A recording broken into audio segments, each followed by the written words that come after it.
Welcome to Guide Guru. We hope this video helps. You begin by getting the real numbers. Record every income source and the net monthly totals so you know what you actually have. Once done, capture 1 month of real spending by category to reveal leaks like subscriptions or overspending on dining out.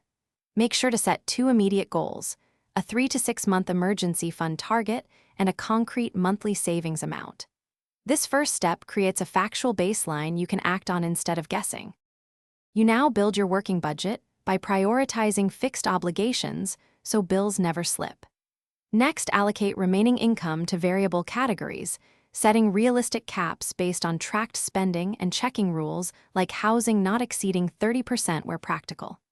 Once you have targets, automate transfers for savings and set up autopay for bills to avoid late fees. Make sure to schedule a brief weekly review to adjust categories and catch overspending early.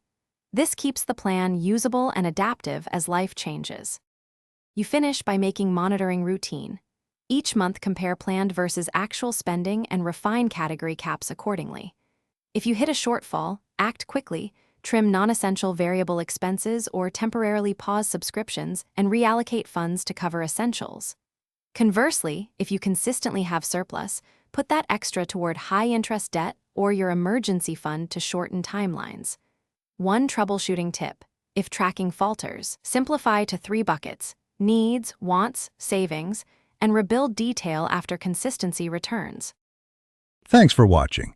Consider subscribing if we helped you today.